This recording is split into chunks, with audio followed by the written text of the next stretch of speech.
begitu ketemu Arumi, kata-kata pertama kalimatnya adalah jangan bujuk saya pulang. Iya, bukan tidak mau pulang, saya belum mau pulang, belum siap untuk pulang. Pak, perlindungan fisik, ada kekerasan fisik yang terjadi di sini? Ada kekhawatiran bahwa Arumi tidak mau bertemu dengan orang tuanya itu dipandang oleh sebagian kalangan, termasuk juga oleh orang tuanya, itu rekayasa. Menurut saya mestinya apa yang disampaikan Arumi itu Disampaikan itu yang kembali, dikemukakanlah ke publik supaya publik tahu apa sih gitu loh.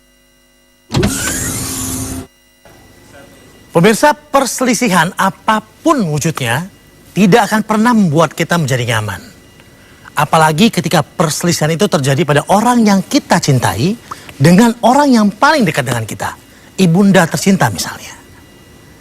Hari ini Jas Alvin akan mengajak Anda untuk ngobrol dengan sahabat-sahabat Jas Alvin yang pernah mengalami atau bahkan masih mengalami perselisihan dengan ibundanya.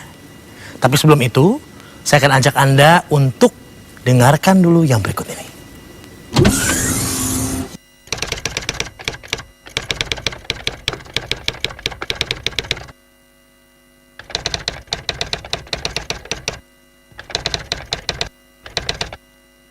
Keinginan saya, semua ada waktunya.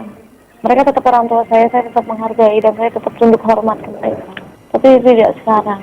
Mama sama papa juga pasti tahu kok kenapa tidak sekarang. Ya harapannya sih mereka bisa melihat akunya, bukan A, B, atau C. Maksudnya mendengarkan apa yang aku bilang. Kemarin aku udah ketemu sama Madang dan aku udah berusaha mengeluarkan semua isi hatiku, pikiran, dan semua apa yang aku rasain. Coba tolong didiskusikan. Jangan baru dapat berita langsung, oh ini gara-gara A, oh ini gara-gara B. Mau sampai kapan? Nggak akan selesai kalau kayak gitu, kalau mereka tidak pernah percaya sama anaknya sendiri. Anaknya yang ngomong seperti itu bukan karena didikte sama siapa orang yang repot-repot mau dikte. Ini hidup aku, orang pun kalau bisa nggak usah direpotin sama hidup aku jadi banyak ngerepotin orang.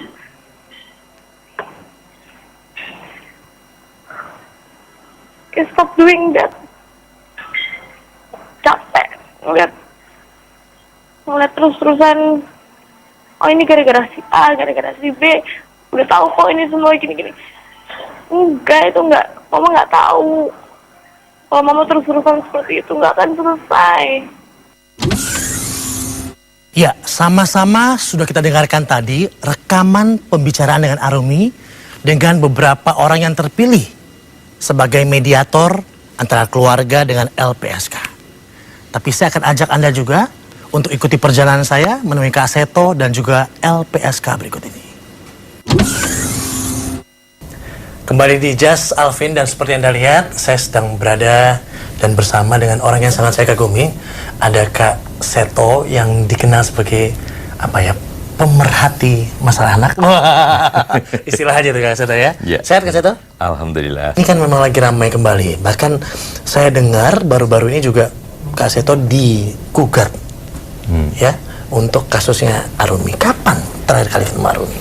Iya, saya bertemu waktu itu terakhir tanggal 21 Maret bersama dengan Bapak AM Fatwa dan justru merupakan utusan atau mediator dari pihak keluarga. Oh, justru dari pihak keluarga yang mengutus Kak Seto? Betul, betul. Jadi memang kasus yang kedua istilahnya, pergi dari rumah yang kedua ini, saya tidak mengetahui sama sekali kasusnya. Baru setelah seminggu oleh salah seorang mantan staf saya dibawa ke saya pada waktu acara di Bandung, dikonsultasikan ini ada masalah seperti yang pertama. Nah saya tanya, ditangani siapa sekarang? Ditangani oleh KPAI. Saya bilang ya sudah, teruskan saja dengan KPAI. Mula-mula dia tidak mau bertemu dengan saya karena takut dibujuk untuk bisa pulang kembali. Begitu. Mohon maaf saya potong. Ini kedua kalinya, berarti ada pertama ya? Iya. Ada yang pertama dia melarikan, apa istilahnya? Kabur dari rumah. Kabur dari rumah, ya. Akhirnya mau ketemu, lalu pertama kali jangan bujuk saya pulang ya.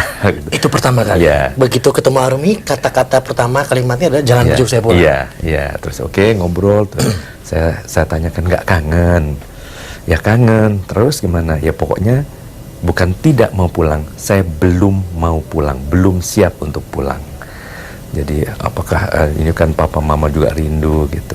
Nah kemudian berbagai penjelasan dari Arumi sudah saya sampaikan kepada pihak keluarga. Apa yang Kak Seto bisa gambarkan pada kita pada saat pertama kali melihat Arumi itu, at that moment gitu?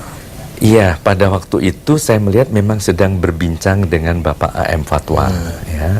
Beliau pun juga mencoba untuk membujuk dan sebagainya, tapi ya tetap dengan tenang, tapi tetap tegas bahwa belum sekarang, begitu. Lalu ya itu mengungkapkan berbagai permasalahannya, antara lain sebetulnya yang paling diinginkan adalah agar kasusnya ini jangan diekspos secara berlebihan seperti yang selama ini terjadi. Ini permintaan atau keinginan dari Arumi sendiri. Betul, betul. Berarti selama ini, sejauh ini Arumi tetap memperhatikan bahwa case-nya ini diekspos berlebihan oleh media, ya? Iya, betul. Pertama, bahkan pada waktu sebelum itu, sekitar bulan September kalau tidak salah, itu juga pernah di tengah di bawah perlindungan LPSK, tiba-tiba dia datang ke rumah untuk menemui saya, ya hanya untuk mengungkapkan semua perasaannya dan memesan dua hal. Pertama, tolong sampaikan kepada media, tolong deh, stop deh, karena ini akan semacam merupakan kekerasan buat dirinya karena dia merasa sangat tertekan. Kondisi fisik dan juga mentalnya pada saat itu seperti apa, Kak Seto? Iya, saya melihat tanggal 21 Maret yang lalu itu masih tetap tampil ceria, ada jok-jok, ada humor, ya bercanda. Remaja ya, 17 tahun gitu. Tampil sebagai anak yang cerdas, ya. Kemudian walaupun sesekali ada berkaca-kaca kalau sedang mengungkapkan perasaan-perasaannya, tetapi itu tadi waktu saya tanya, gimana di tempat yang sekarang ini, nyaman tidak? Nah, yang saya tidak menduga adalah justru mengatakan, justru di sini merasa sangat tenang. Karena saya bisa menjadi diri saya sendiri dan lingkungan begitu penuh perhatian kepada diri saya. Betulkah omongan ataupun berita yang tersiar kalau memang ada kekerasan dalam rumah tangga yang antara anak dan orang tua yang terjadi di sana, Kak Seto? Iya, saya kira mungkin bukan kepada saya pertanyaan itu. Ya. Karena memang sebaiknya langsung kita ketemu, ya. Lihat orangnya langsung seperti apa itu ya, kayak kurang lebih. Betul. Tapi sebenarnya ya, Kak Seto, ya, kalau kita lihat ya, satu pertanyaan pada saat Kak Seto bertemu dengan Arumi, banyak orang mengatakan Arumi she's pregnant, hamil ataupun apa. Kondisi pada saat itu seperti apa? Iya atau enggak dalam secara physically aja ya? Karena kita nggak tahu kalau secara ini. Mudah-mudahan saya tidak salah mengobservasi, tapi saya melihat tidak. Kan secara physically kita bisa lihat ya. Betul. Yeah. Nah kalau medis kan nanti ada selanjutnya, itu kan kita nggak tahu ya. Tapi kalau secara physically memang enggak terlihat seperti itu ya. Yeah. Tapi ada kita tangkap beban yang memang luar biasa berat yang ada pada dirinya, yang dia harus pikul di usia 17 tahun itu, masih di bawah umur kan itu sebenarnya. Iya, saya merasa ada. Dan itu tadi, jadi mungkin selain mungkin awalnya adalah masalah internal keluarga, yang kedua adalah manakala sudah menjadi semacam konsumsi publik yang begitu berlebihan diekspos oleh media, maka dia juga merasakan sangat-sangat berat. Tapi agak luar biasa di sini ya, anggota, mohon maaf, parlemen datang, kemudian Kak Seto juga datang, kasus yang kalau kita lihat internal ya, antara orang tua dan anaknya.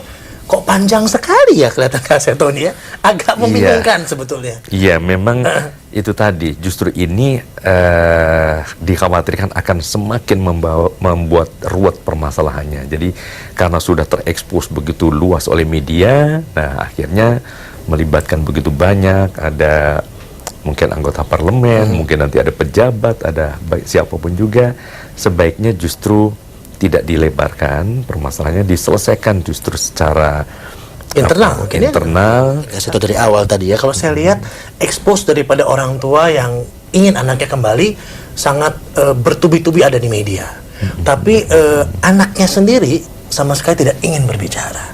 Kak Seto melihatnya seperti apa sih kalau in general dua hal yang sangat kontradiktif ini gitu loh? Iya, sebetulnya menurut saya bisa ada saatnya anak bisa berbicara, mungkin melalui Mas Alvin dengan pendekatan khusus ya. Mudah-mudahan ya, Mas Alvin ya, siapa tahu kan. Karena intinya supaya ada klarifikasi ya, dari yang bersangkutan sendiri, sehingga tidak ada dugaan-dugaan ataupun tuduhan-tuduhan ataupun pemutarbalikan fakta, sehingga semua bisa didudukkan pada porsi yang wajar dan Memang ada sebenarnya. pemutarbalikan fakta di sini, Kak Seto? Nggak Iya. bandel nih saya.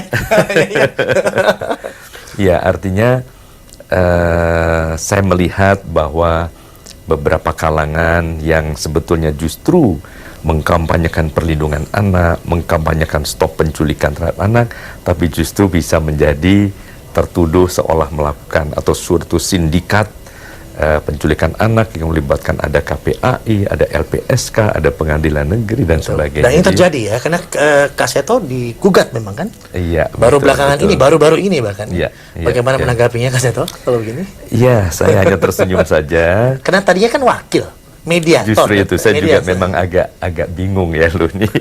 Saya justru diminta tolong dengan segala tulus dan ikhlas saya lakukan upaya untuk memediasi mewakili keluarga, kok tiba-tiba